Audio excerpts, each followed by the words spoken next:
Very cool. That's wild. Man, is Tel Aviv, is that becoming more of a thing there, or the genetic engineering side of things? About the Israeli tech that you have. Sorry? I got it.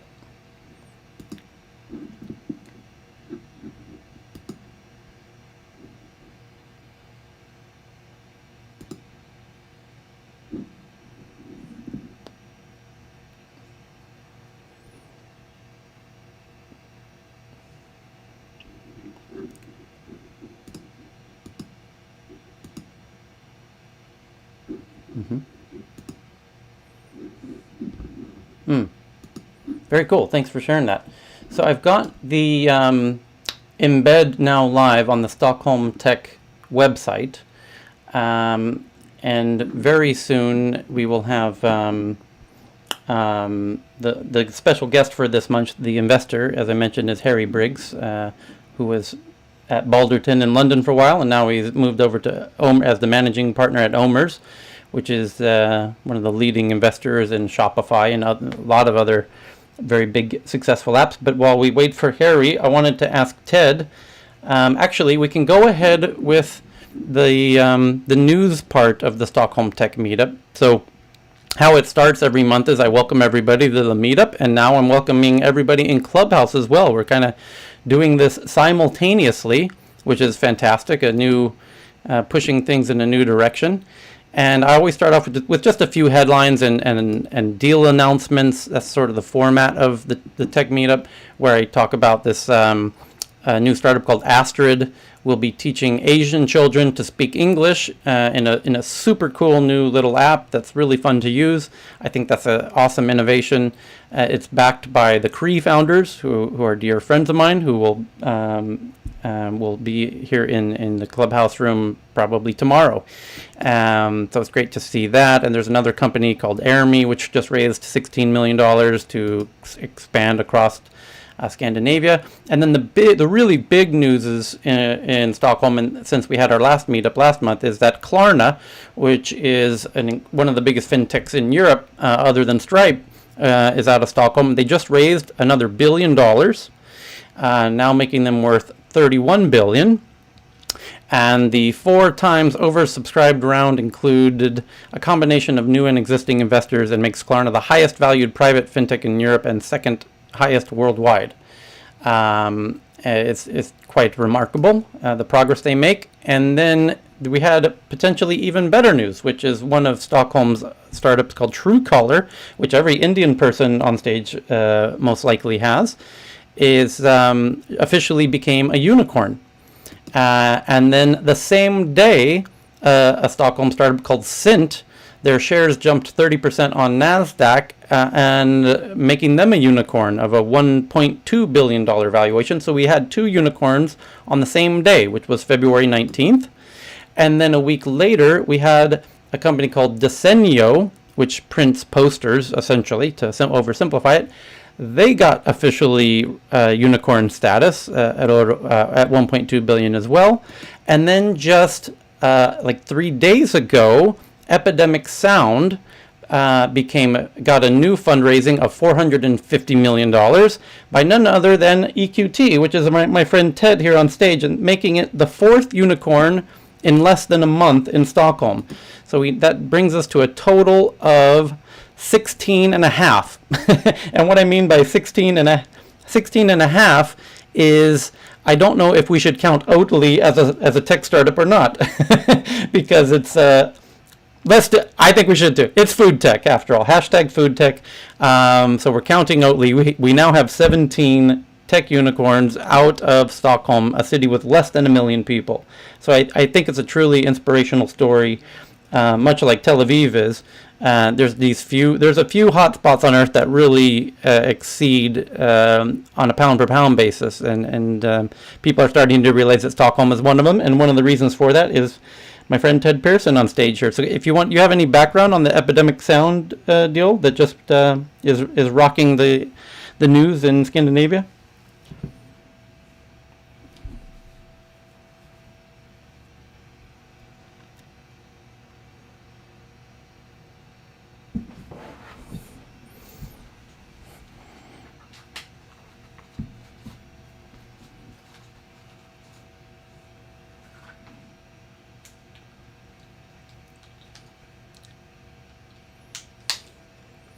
kind of followed Epidemic Sound, even though it's not technically on the adventure side, because Jan Windblad, who was back this. Yeah, go ahead.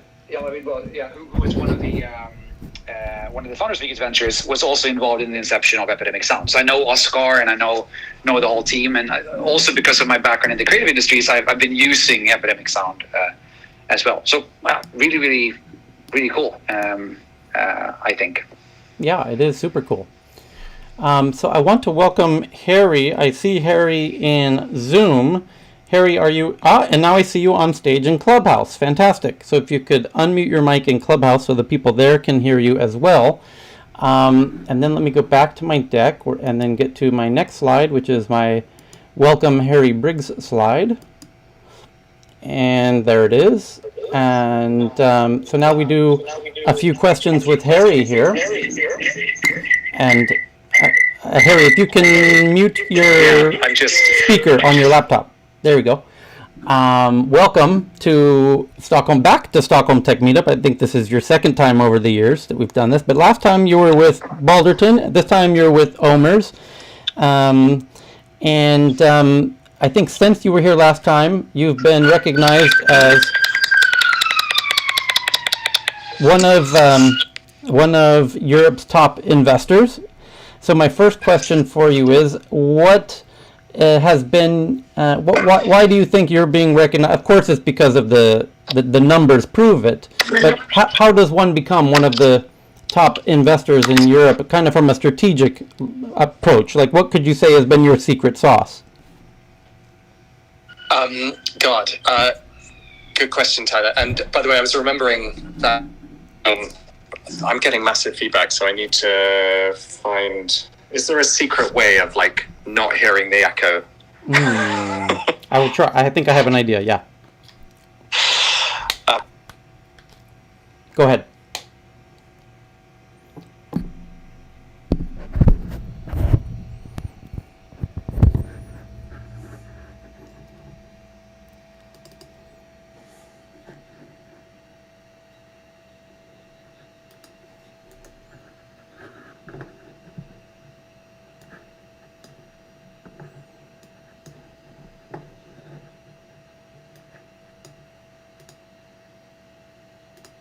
Yeah, 8 years. We just had our 8th year anniversary, actually. Yeah.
Okay, I'll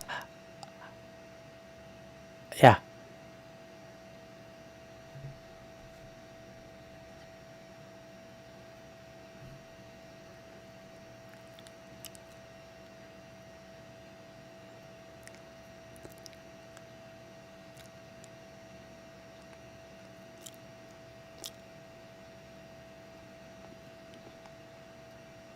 Cool. Well, I can sense you're not comfortable like Americans are in taking credits. So, well, I won't torture you any further with that. What's your kind of, you mentioned, you found a founder that you couldn't refuse. Is that your focus, or how would you describe your personal or your firm's focus in how you choose to do your deals?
Founder with huge potential, and you give them the resources to grow their business, it's incredible how fast they can learn and how fast they can scale. It's obviously amazing examples in the world, like Daniel Ek, near where you are. But when you meet those kinds of individuals, I guess not underestimating their potential. I'll try not to.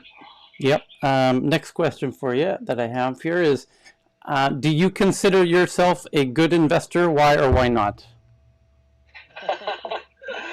I mean, look, I have obviously.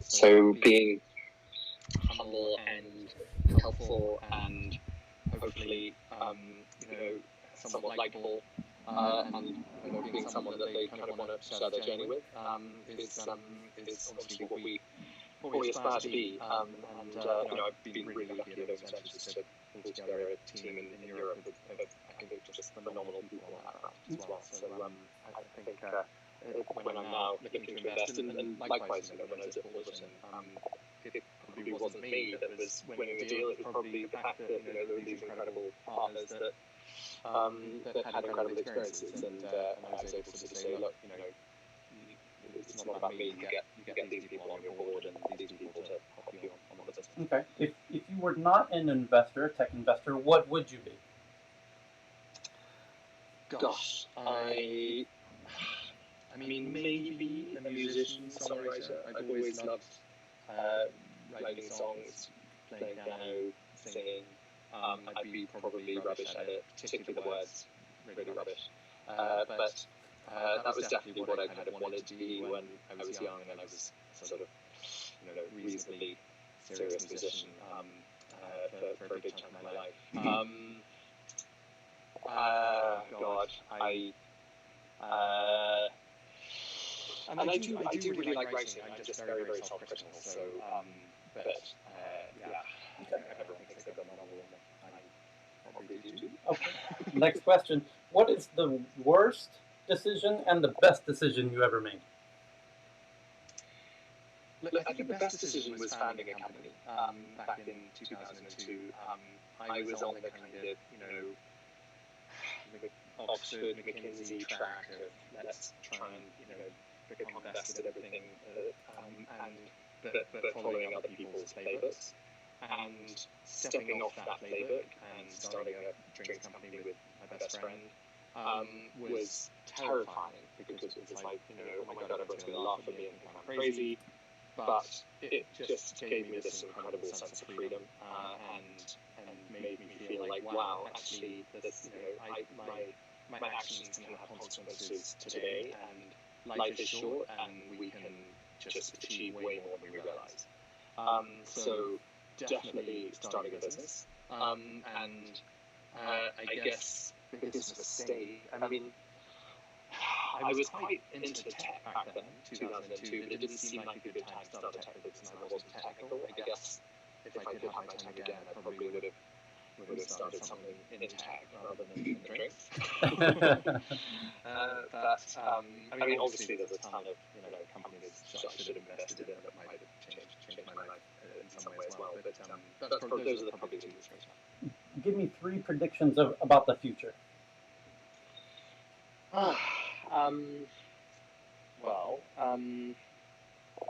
Look, I'm incredibly optimistic about health tech, and I really do think we are going to be tracking more, diagnosing more, predicting more, and effectively treating our bodies like hardware with software that we can apply to them, and that's just going to have the same effects on how healthy we are and how long we live. I hope for the masses, because I think those things should also bring down the cost of healthcare dramatically too, but obviously with some consequences for society that we maybe aren't thinking enough about. I think on the downside, I do see us. One of my favorite books is Brave New World by Huxley, and I do see us sort of creeping ever more in that direction in terms of kind of getting dumbed down, a large proportion of the population getting somewhat dumbed down by technology, getting kind of hooked into the metaverse and being somewhat controlled by powerful companies. So I fear that aspect of the future. I fear a future where we are more in our homes and less in the real world. I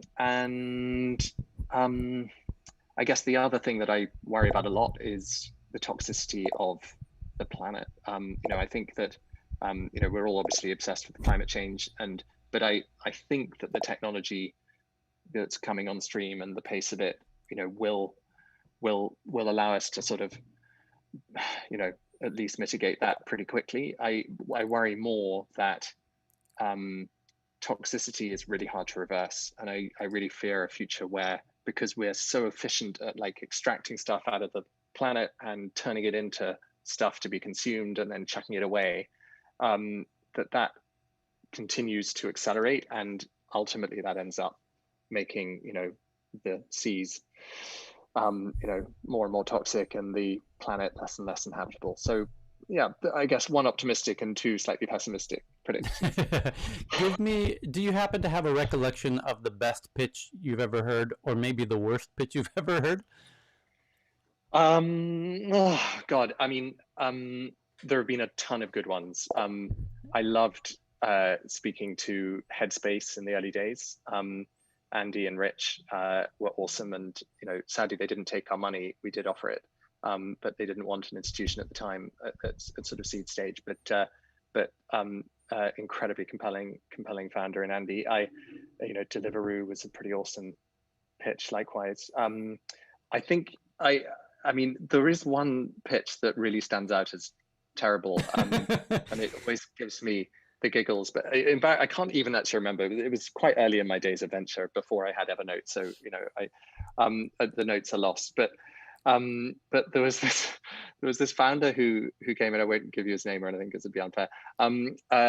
Who had somehow put his presentation into a kind of sort of GIF format. That meant that he got it up on the screen, and it like showed up on this little picture about that big that we couldn't quite see. But the moment that he tried to like show it to us, it would skip through every slide straight to the end in about a second. And he wouldn't give up on it. He was like, "Oh, let me try again." because like slide 3, this answers the question, and it would just go flash, flash, flash, flash, and it would be like, and I remember getting the most terrible giggles. But that was possibly the worst. That just sticks with me. Yeah. What is it that makes a pitch really good or really bad? Because this is the last question, because we have four startups who are eagerly waiting to pitch you right now, and I'm sure they're going to pay very close attention to the answer to this question. Look, for me, a pitch is about you, the founder, and why, like, intrinsically you're doing this business. And that isn't to say that this was the only business you ever could have done, because but it's more I want to know why you're so passionate about it, because as I say, life is short, and if I or the millions of people that you might perhaps want involved in your business are considering, like, how are we going to spend some of our lives, would we be keen to spend a chunk of our lives helping you build your vision? And so the more that you're able to tell that story about you and your journey and why you think this business is like the thing that you have to do, the more I tend to get excited by it. Yeah, I think that's something that people don't realize is it is about getting the investor excited, and many times that's a combination of technical, but it's also a bit of emotional, and there's X factors at play. So anyway, we're gonna see some of these at play right now. I got 4 startups for you based on the criteria that we emailed about previously. So let's see how they do. Statistically, about 1 out of 4. One of them should be able to get funding either from you or another investor who's watching. I know Ted from EQT Ventures is in the clubhouse room listening to us. And for those of you who are just watching the YouTube stream, there's also simultaneously an audience of nearly 300 people in Clubhouse listening to this conversation with Harry and I and the pitchers all in the Clubhouse room. So, Yuri, would you like to go first? Great. Yes. Let's see how that works. Okay. Hello, everybody. There you are. Oh, hey. So I'm supposed to share on Zoom as well. Yeah. So if you want to share your screen, you can. But basically, it's 3-4 minutes. Okay. Show him what you showed me yesterday. I think this is very cool. Okay, you need to open, but I'll start. So first, nice to meet you. I'm not sure it's what I'm saying is going to be relevant for Harry, for the stage you are. Definitely not for EQT, because they invested in another, but I'll go through it. So I'm working on a project called chameleon.app. You can see in my profile and sign up. This is basically an app for teams and professionals to create asynchronous calls and asynchronous meetings, something that you hear a lot in these days of remote work. Basically, we're a mobile app, so we're focusing on the segment that has the use case to do it over mobile. Those of you that knows the asynchronous market, you know that you have the Loom and the Loom likes, and Supernormal, for example, is a very nice EQT investment in a tool like that. But for a lot of people, there are use cases to do this kind of calls over mobile. Asynchronous call or meeting means that we don't have to be at the same time like we are now. It means that you send messages, video and audio messages. So Chameleon is basically a messenger, but smart messenger.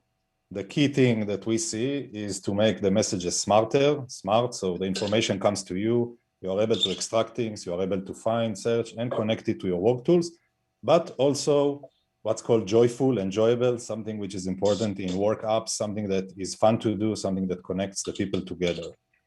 Why do you need to use a messenger like Chameleon? First of all, to save time from the endless Zoom calls and live calls. Not every time you need to jump on a call. Where you don't like to write a long email, but you want to expand something into details. Teams that are in different time zones, immense value. I talk to people in the United States all the time. We never have to schedule one call. It's great because it creates this continuous channel of communication that keeps the conversation going. So it sits between the live call and between email and Slack. And a lot of information goes there and people get closer and work together. To summarize it, if Loom and the Loom likes kind of created YouTube for the workplace or YouTube for organizations, Chameleon is kind of the Instagram stories / TikTok, but more Instagram stories for organizations or for teams. And I think the fact that we have a huge wave of workforce coming from the elusive Gen Z into the market, people that grew up with this format, and we start to see that this is very natural for them to communicate like this because they actually like to see each other, as well as having a productive and communication. We think this is something that is still a small niche right now, but will grow tremendously in the next years.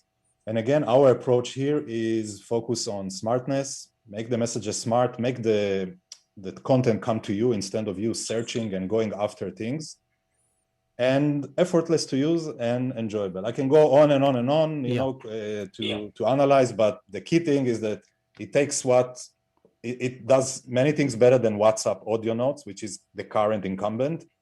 And it does things that desktop tools like Loom and Super Normal and others, they're just not fit for that. That's it. To summarize, I liked your comparison actually of if what Zoom is to YouTube in terms of, you know, Teams meeting, you are the Loom, the Instagram stories of you know, office coordination and team coordination. And I showed the screen of chameleon.app, the website, so that people watching the live stream can see it. And I think people in Clubhouse did as you suggested and looked in your bio to get a link to it. It looks very cool. What are you thinking, Harry? I haven't managed to see a demo of it. But is it possible to show us a 30-second? Oh, or I did. Are you? Can people hear Harry? Wait a second. Can you hear me now? Yeah. Cool. Now you're back. The audio is obviously on the Clubhouse audio then. Yeah. So is it possible to see a 30-second demo, or is that? It's live. It's now in closed beta. I can share my screen. Otherwise, I could show my phone, but hold up your phone to your camera. I think would be the easiest way. Yeah. Oh, okay. Yeah, good idea. Yes. Basically, it's a ping pong experience. This is, for example, a friend who runs a big incubator in Israel. So he's gonna bring a couple of his companies, and you can send audio and video, and you can have group chats, and you can have different spaces for your organization and for other groups.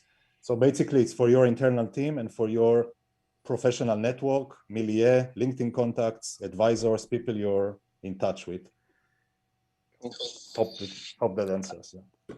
I like it. And Yuri, why do you know so much about this problem? Oh, so I've been working remotely something like 6 years. I'm Israeli, came to Stockholm, and as Sweden is a very nice place, but everything I do is outside of Sweden. And I've seen first-handedly the fact that so much is getting lost when you are the type of person that likes to be expressive, when it's important for you to speak verbally. Some people are only text. That's great, fantastic, no problem. A lot of things get lost in Slack and in emails, and in live calls, you don't have the time to do everything. A lot of people, by the way, it's difficult for them to bring their best in a live call, stress and other things. And a lot of great input comes when you're not on the live call. So if you limit your work in remote to live calls and email and text, you miss a lot. For some people, it doesn't matter, and that's perfect. But for a lot of people, it matters a lot. And you can unlock it to them. A tool like Chameleon can unlock for them the ability to communicate, to bring themselves better, and, you know, to, if I put a nice sentence here, to contribute the best way they can to the team in the most expressive way, while doing it effortlessly, not investing a lot of work in a ping pong, tuck, tuck, tuck.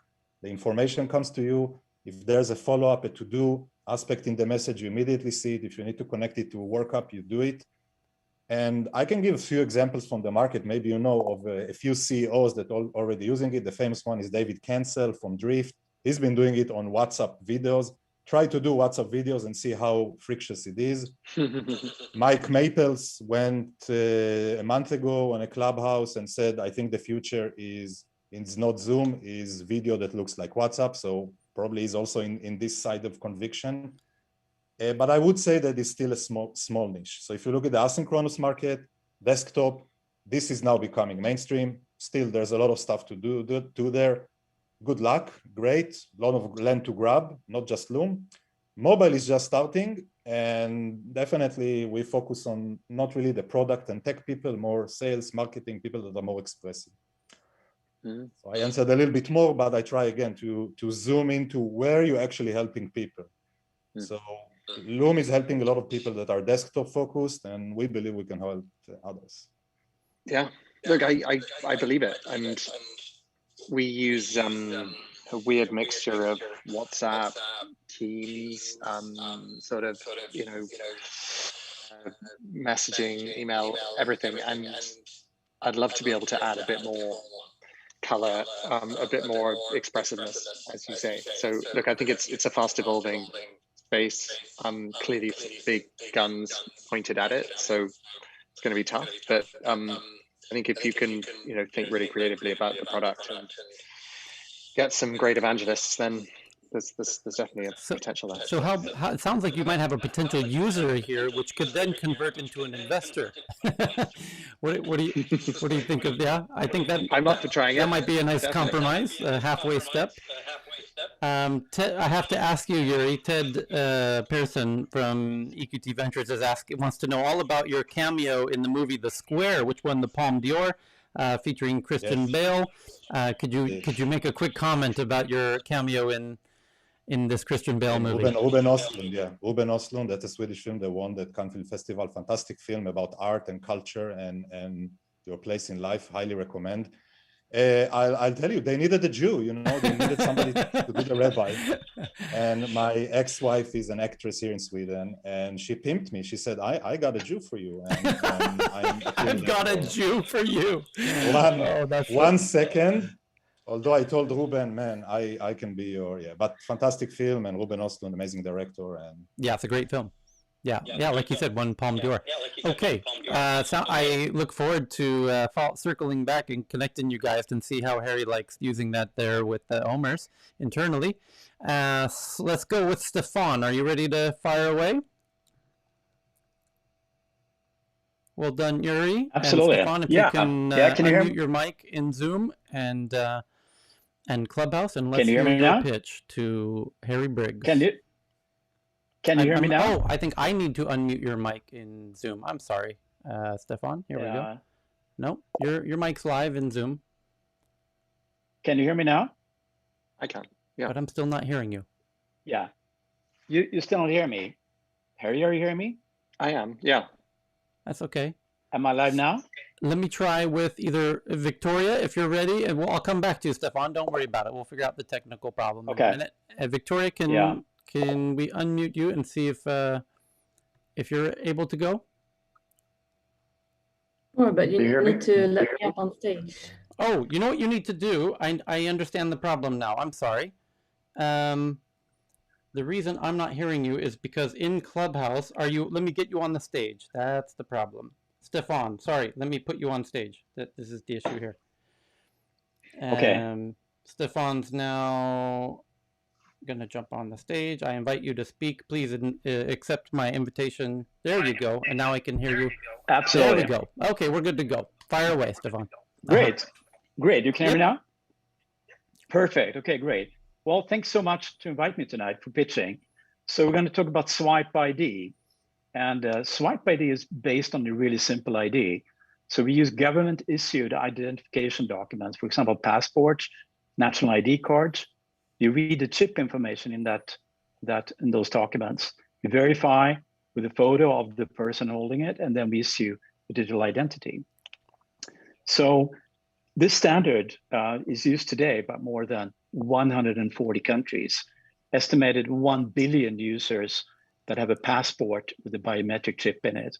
National IDs, more than 70 countries, something like 3.6 billion users. So I think safe to say that no other identity standard really has the same geographic coverage today. And most of the countries that are gray on this map are about to adopt this standard. So there's really no other competing standard today.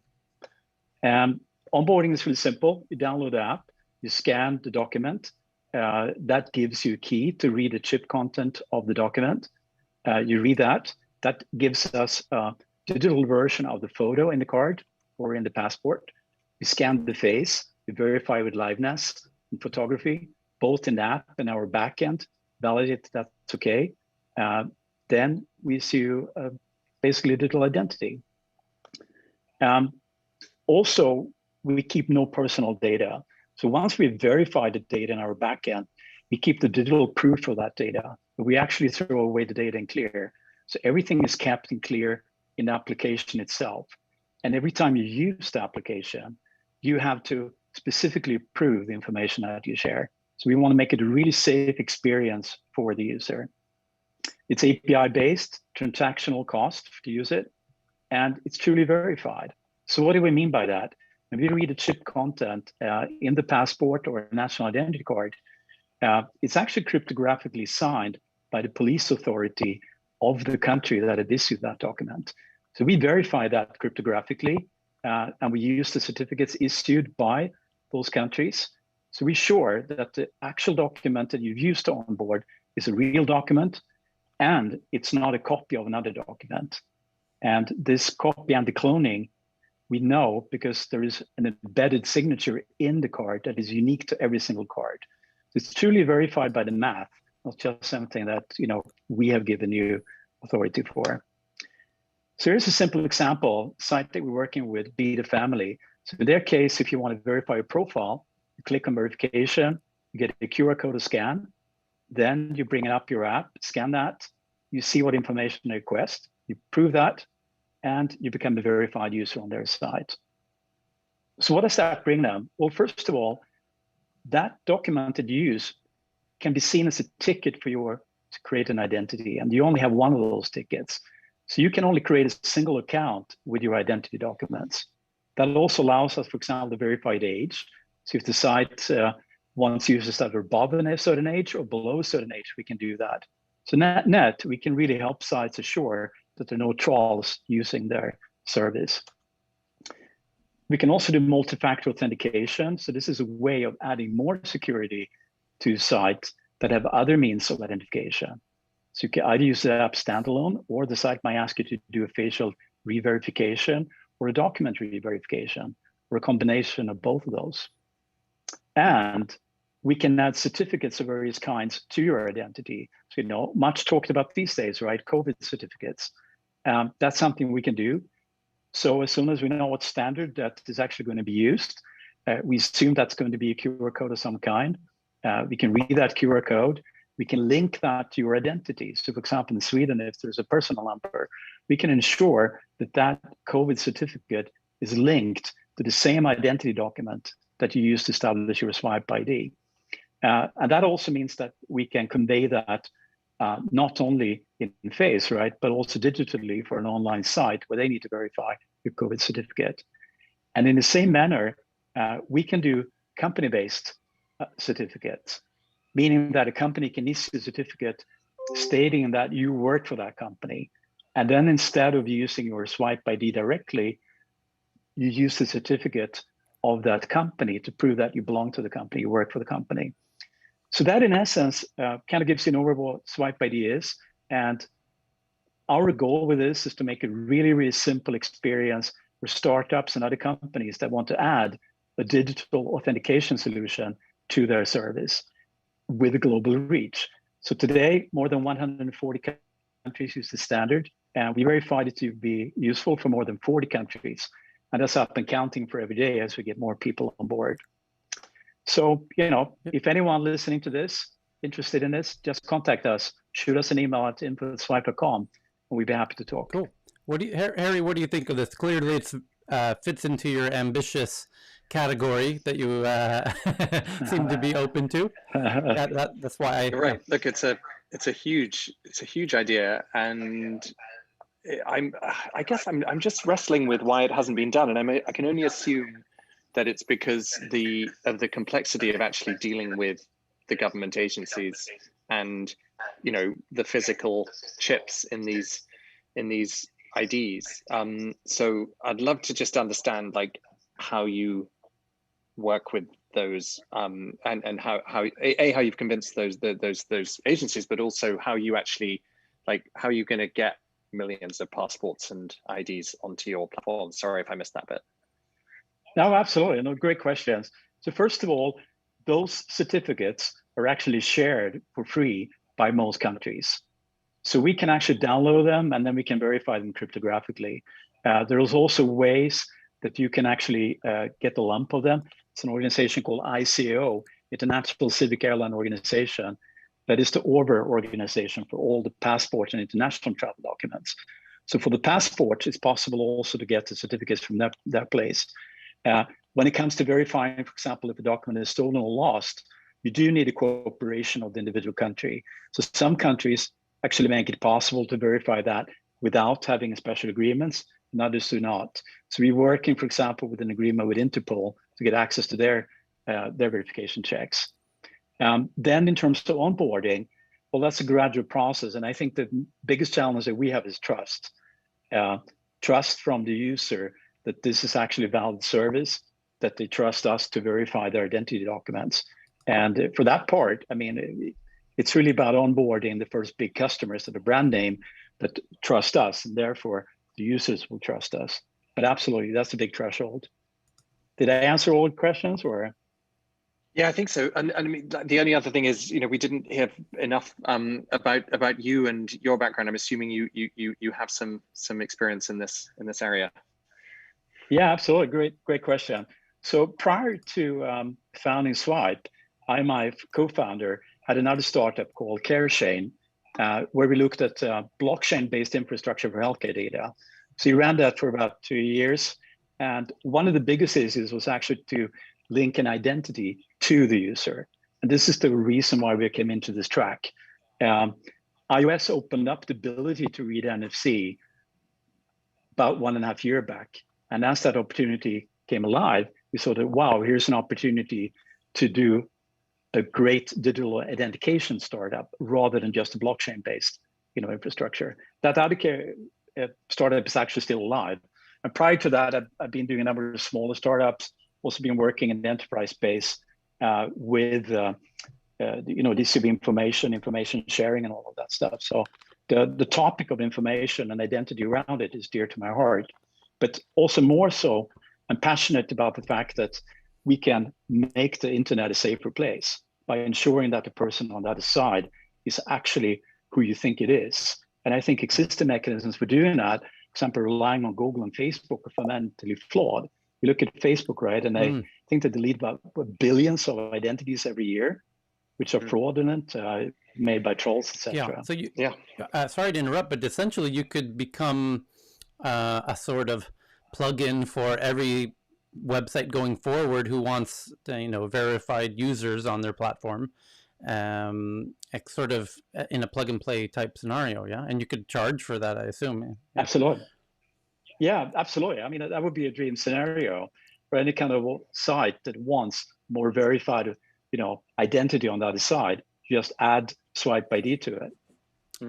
And you have a nice advantage because Sweden is seen as a sort of global leader in terms of use of ID, I think. Precisely right. Actually, there's you raise a very important point, Harry, which is what's called bank ID has become a very standard default in Sweden. This essentially is taking that internationally in an elegant way, to summarize.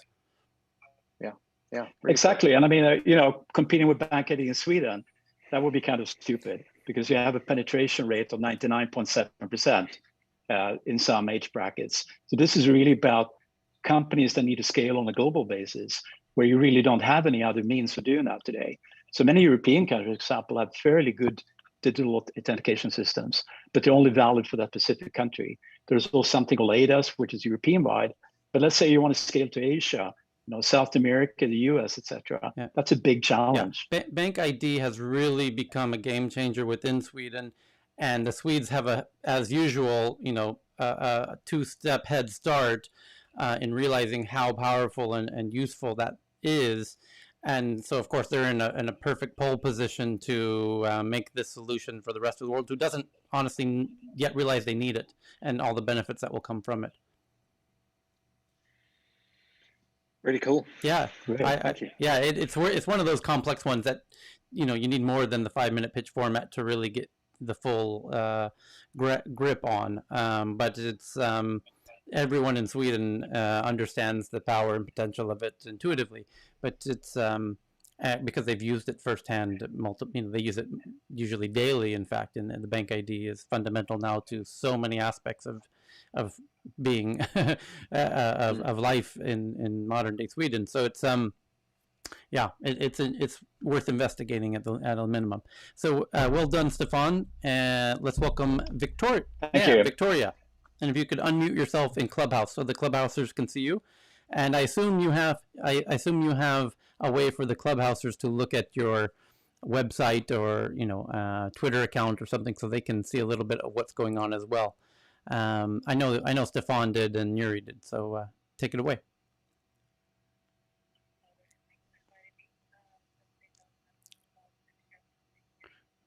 Okay. Okay, that's fine.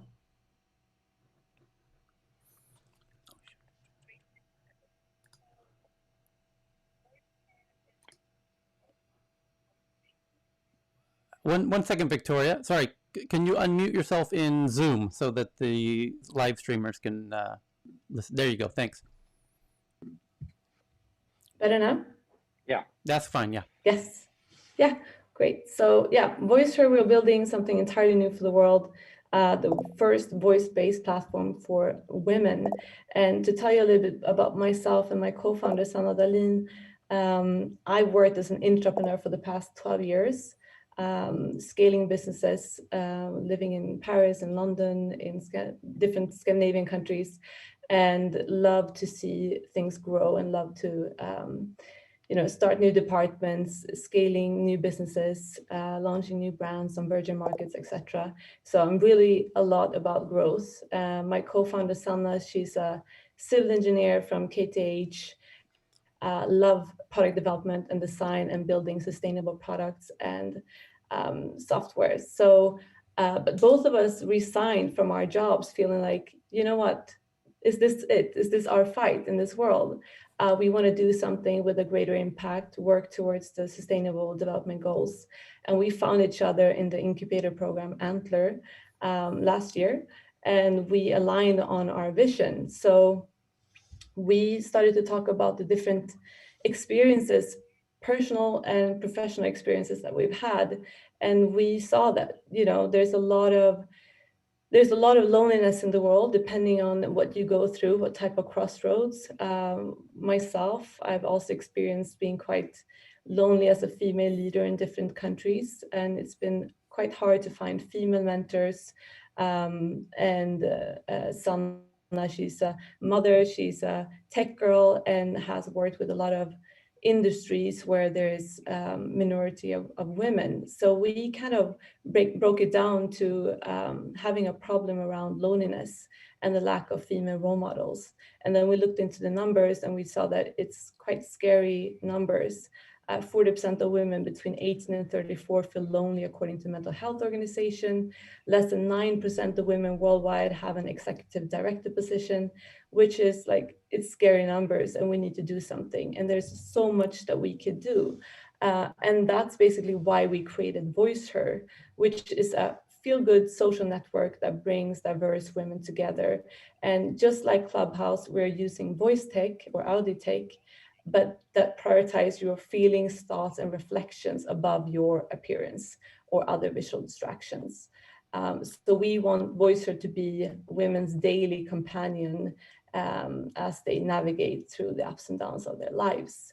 And I often use a quote from one of our early beta users to clarify why we are creating this space for women. And she said, "In a room full of both men and women, I feel like a woman. But in a room full of only women, I feel like a person." So myself, I grew up with 4 older brothers. I love inclusivity, and I think that we can make a change when we're having conversations with both men and women. However, there are certain things that we can relate to as women. And there are certain things that we need to do by empowering ourselves and empowering others. And we need to do that in a safe where we have a sisterhood community. So we released our app in App Store a week ago, and also in Google Play for Android. So the user can see current live conversations, similar as Clubhouse, and we have community instead of clubs. We are focusing on interest instead of people first, and we believe that focusing on interest and a lot more with categories, we believe that will be a sustainable way of creating value for our users. We are looking into having a subscription model once we build a community. And we're also going to offer having moderated rooms for businesses just to highlight relatable role models. And we've spoken to more than 50 companies and many of them interested. So talking about our traction, we released, as I mentioned, our app in App Store a week ago, and we got 250 downloads since then without doing any ads. We have about 1,500 unique visits to our website. And total, we have about 320 early beta users, and we are growing rapidly every day. We've also had live sessions in our app ever since we developed our MVP last year. And we have seen great numbers that 70% will recommend VoiceHer to a friend, 85% wants to use VoiceHer again, and more than 90% felt they got in a better mood after they've been using our VoiceHer app.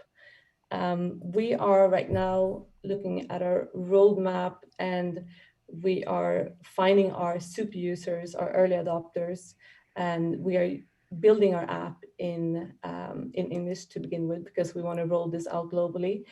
We are backed by Antler, but we are raising another round now in spring, and we are interested in angels and investors that have a passion for global impact and experience from B2C and SaaS platforms. So that's VoiceHer. There you go, Harry. I think it's fair to summarize as Clubhouse for women. But I imagine you have the fortunate, and by the way, I'll in all fairness, I'm looking at it on your website, and maybe it's because you're Swedish, but the design is even better than Clubhouse, to be fair. Right, I know. But that's quite normal table stakes as a Swede to have the best design. But Harry, what do you think? Look, I think there's a need, and I think it's really interesting. I mean, in the same way that Albright in London and I forget the name of the one in New York and various others have kind of shown that women-only spaces can obviously attract lots of members, but also really help those members feel secure and confident and find like-minded souls. And I think there is something about being with your tribe of people. As a gay guy and living mostly in a very sort of straight world, I sometimes find myself, if I'm at a dinner where it's all other gay people, it's like, wow, I feel so kind of relaxed in this environment because I'm not trying to be someone I'm not, etc. And I'm, obviously that's very different, but it's I can imagine there being just sort of a splintering. I guess the obvious question is whether it's possible to achieve something like this as a sort of subset of one of the existing platforms, and clearly what would you say to the kind of why not have a women only group or lots of women only groups in Clubhouse with a certain sort of more women focused interest there? I think that's a great question, and obviously I've spent a lot of time at Clubhouse. We started this in the end of summer last year, and we had no idea that Clubhouse will grow that rapidly. But what we have seen, and when we have done lots of user interviews and speaking to women at Clubhouse, there's a specific environment that needs to be set.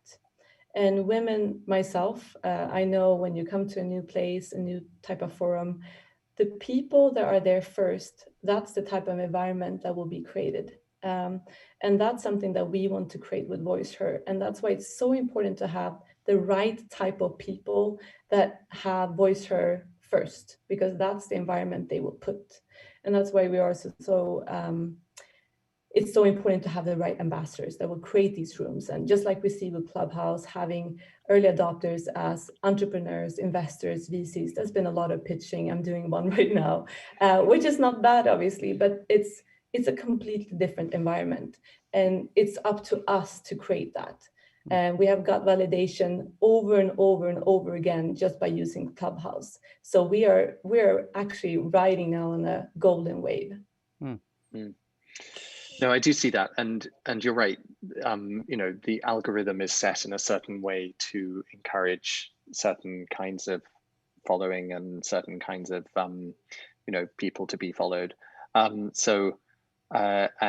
maybe you want to set your algorithms somewhat differently and have different behaviors rewarded. So I can see the potential there. Look, I think it's a great idea, and it sounds like you're well equipped to build it. And unfortunately, you can't. This is not one where you could be a beta user, however. So I figured. Sorry, but you might have a sister or someone. But I also want to say to everyone in the audience, please feel free to just download our app and check it out, because there's a lot of things to come. It's just a weird coincidence. I have a niece who is who has 4 older brothers. She's the youngest of 5, and it's her birthday today. So so I'm thinking of her when I hear about you as well. It's funny. That's nice. There's a couple of thoughts that I had around it, which is you're in a fortunate position in building a platform like this because you could pivot into so many other different things. You could try an app for Islam. You could, any super large groups. Women are half the world. That's a fairly large group, but there's others.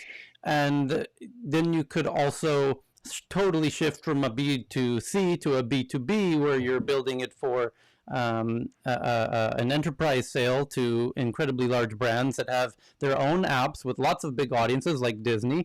We could use this and add it actually into their existing app for their existing fans, where they would have 50 to 100 different rooms across all of their different titles and characters and themes and parks, and the sports leagues as well could have for all of their each individual team could have a room, and each individual live game, et cetera, et cetera, et cetera. So I feel like it's interesting. This particular startup has the benefit of multiple pivot options that could each I honestly think the B2B could be even more lucrative, because you don't have to worry about the financial component, which is not yet obvious in Clubhouse world. But I think in the enterprise sale, I think there's already every media company would love to have a Clubhouse at the bottom of each of their articles, where people could come in and have real-time conversations via chat instead of these terrible comment systems that they have today. So I can see all kinds of revenue opportunities directly in the B2B space that I think is a green field for you to take if the B2C niche going vertical and taking specific verticals provides to be challenging, or the monetization in B2C is challenging. So it's you have a lot of options ahead of you. But nonetheless, go ahead. Just like you said, Tyler, there's a lot of options, and that's such an exciting journey ahead of us, because we are getting validation from so many different directions. And just, the first 4 weeks, it was all about validation. And I spoke to private healthcare centers that wanted us to become their private suppliers from subcategories. I spoke to LVMH, which is one of the most luxurious brands, that said, hey, we want to moderate sessions about this new line with Dreamhurst. We got so many different validations, and what we have seen is that the verticals are endless. If we're building a great infrastructure, we can just sell this as a plugin infrastructure or white label. Yeah. So yes, what is important for Sanna and me is that we make a difference. And that's something that will be like a red thread through everything that we do. But obviously our users will tell us what we need to do. And talking about B2B, I've spoke to, as I said, more than 50 companies, and there are potential revenue streams. And if we go into emerging countries, it would also be quite interesting to see if we involve businesses, then we will take away that sensitive part of needing to have a subscription from B2C. The companies can take that risk, or that company can pay for that instead. So yes, there's multiple ways moving forward, but we have a clear vision, and we're not just want to help women on an individual level. We want to help from a macro perspective, and by time include AI, making it feel safe, and also without leaving any information about our users, also showing, you know, what we can do in terms of finding the different rooms that are created at what time, with what topics, how many people are there, in what countries, and then we have lots of insights for research institutions, government, etc. So we really want to make a change, but at the same time, we know making a change, we also need to make money. So that's also key. Alrighty, we're running a little over time here, so Tor, can you jump right into it? I need to unmute you on Zoom here. Where are you? There you are. You're already unmuted. Perfect. Take it away. Perfect. Thank you. And unmute just yourself wondering, on Clubhouse, if you would. Yeah. There you go. There we are. Yep. Thank you. Is there any way I could turn off the Clubhouse, because it's a little bit echoing? You turn the volume down all the way on your phone. Yeah. There you go. Okay. Thanks. Also, I'm new at Clubhouse, so Tyler, could you share this presentation to the Zoom listeners? Yes. Exactly. Perfect. No, share your screen on Zoom. Here, I need to turn that off for you. There you go. Go ahead and share your screen on the bottom of the Zoom screen. There you go. There it is. Perfect. Yeah. Thank you very much. So, good. Sorry. Let me know, Tyler, when you can see it. Looks good. Here. Yep, I see it. Top right, play, right? No. Oh.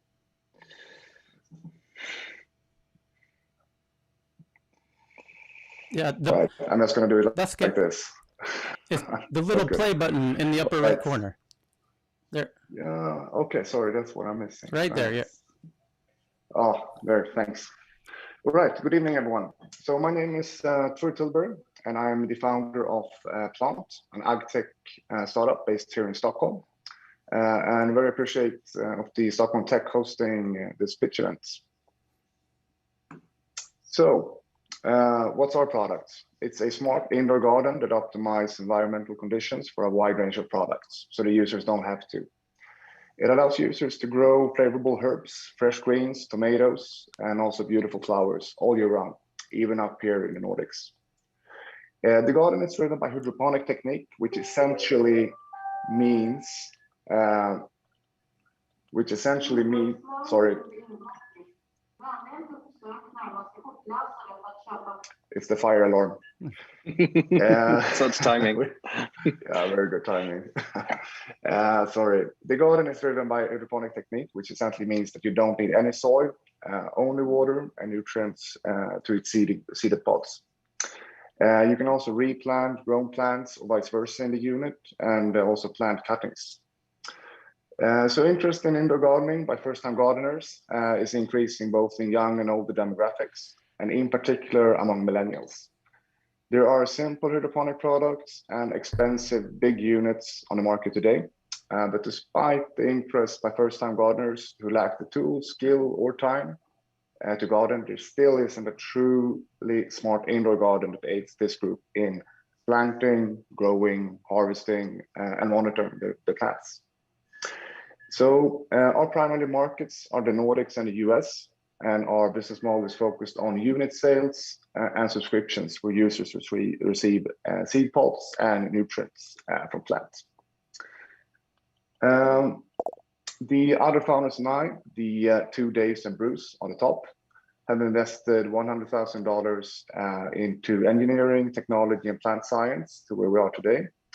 And we are currently raising $250,000 through a convertible note in order to market our pre-order launch, which we as of today has secured 40% off.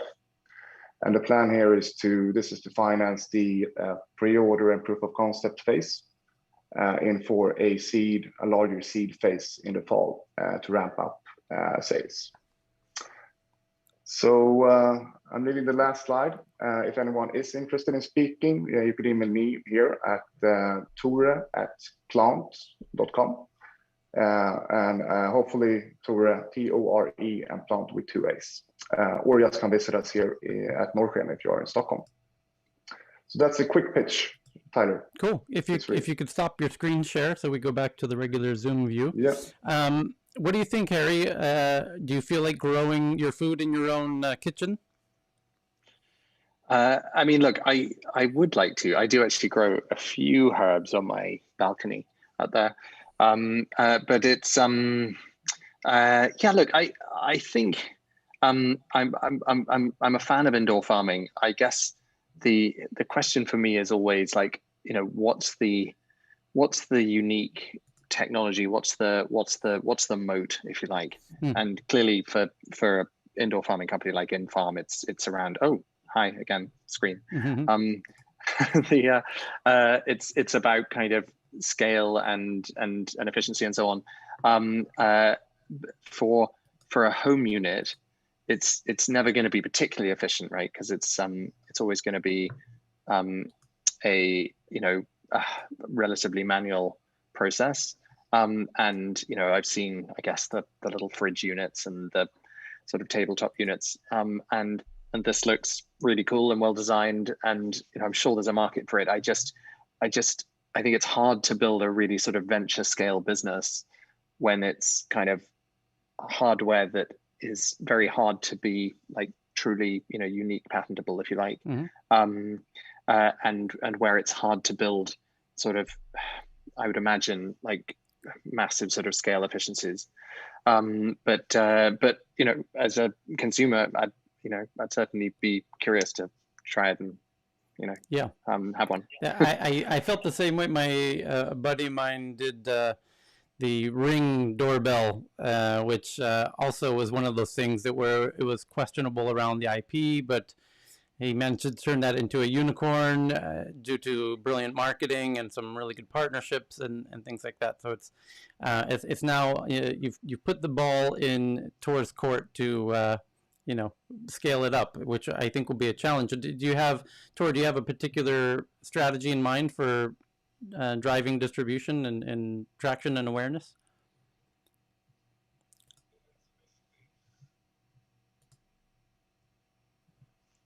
Yeah, I mean, it's a hardware product, so basically all you're mentioning is a typical hardware problem. And one of the ways that we so it would be difficult selling 1 million units of this type a year, that's for sure.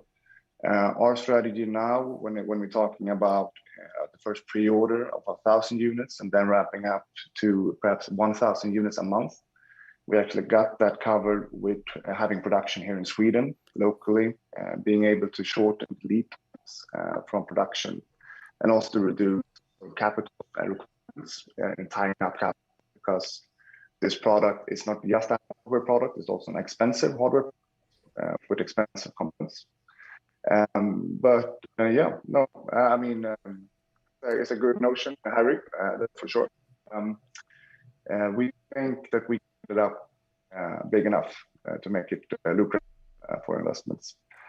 And also the reoccurring revenues from the business. Yeah, I think the smart thing to do would be to send Harry a unit and yeah, get him. I hear. Yeah, and that's the advantage you have as a hardware, you know, startup. That's your advantage, is when if you really want to get them excited, you make them part of the beta program, and if they, you know, if they fall in love with it, then you're 90% of the way there. Yeah, I'm adding Harry to the influencer list. I'm probably a negative influencer, but I like the you know, the luxury angle is also interesting here, right? That, you know, if you can build a luxury brand that becomes something of a status symbol, you know, in certain people's homes, you know, then you know, as long as you can charge enough for it, then you know, there's a lot you could do on that side. Yeah, I'm sure. That's a good point. There's the functional bit for people who actually want to grow vegetables, and then there's the vanity bit of people who wants to Instagram it. Yeah. Yeah. We Yeah, really and into have that. the freshest basil Yeah, yeah. and the most. Yeah. you know, Oh, yeah. That I'm seeing the Instagram now on your pizza. Yes, the basil on your pizza, of course. Yeah. Yeah.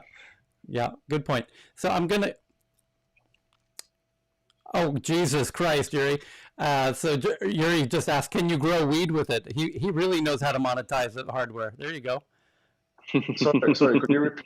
I'm getting a bad audio. Can you grow weed with it or mushrooms?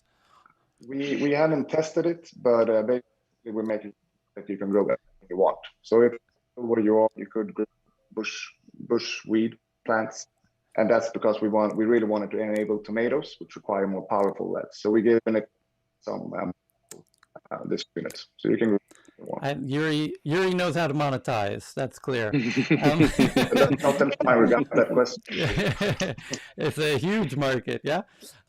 Cool. I just have a couple slides to run through, and Harry, while I run through them, you have to pick the winner here, who you think had the best pitch, who you're most likely to follow up with, that the audience is dying to know. I just have a couple of quick announcements. One from Startup Sweden about their Access USA program. You can apply before here on their website at startupsweden.com/bootcamps. And they have several, one in the UK, US, Germany, and the Middle East. You can see the dates there on the live stream. We also have Night Northern XR, the Swedish XR showcase updates from the superstars of the region. And AWE, Night Northern XR. You can Google that and get all the details. And then we have to thank their partners, EY, EQT Ventures, Ted, who joined us in Clubhouse, and their massive round in making Epidemic Sound the most recent member of the unicorn family in the Nordics, and then Vinga, the law firm, Capote, the fantastic agency, Danske Bank, and NASDAQ, as everybody knows. So thanks to all of our partners. Back to you, Harry. Which of the startups caught your attention, and which ones would you want to follow up with? Look, as always in your events, and frankly, whenever I come to Stockholm, I wish I could come more often, particularly now. They were all super high quality. I think if I had to pick one, it would be Swipe ID. And I was just thinking how that could actually be also quite useful to Victoria's company, just to make sure that people were who they said they were. Yeah, you could do. It's a 2-in-1 deal. Yeah. But it just, in terms of the scale of the opportunity, and look, I mean, there may be things out there, but I haven't seen them, and so I always love it when I see something that I haven't come across before, and felt like it made a lot of sense. So. Great pitch. Yeah, and I concur. The Swedes are known for making good products and particularly great design. But they're also known for really shitty pitches. But that was not the case tonight. I think everyone did a very fine job, and I think you made some fans and friends in the audience here in Clubhouse and online. And of course, there's other investors watching, and I think Victoria and Yuri and Tori all have their work cut out for them. You probably do have a Yuri, you really should push him to use the product. I think that was a sincere interest on Harry's part to try that, and yeah, I think a lot of the users in Clubhouse, the females particularly, are interested and maybe have already downloaded the app, Victoria. So well done on your marketing, perhaps, at a minimum. So thank you to everybody for coming remotely from all over the place to join us through the live stream. And you, of course, stay in the Clubhouse room. I'm going to end the live stream now, but because we have more to do in the Clubhouse room from the news around the world. So thank you, Harry. It's a pleasure having you on the live stream. Well, please stay in the Clubhouse room to hear a bit of that. And we'll see you next month on the Stockholm Tech Meetup. See you, everybody. Thanks so much, Tyler. Yeah. See you. Bye. Yeah. Bye. Thank you very much. Okay. Thanks, Harry. Yeah, so.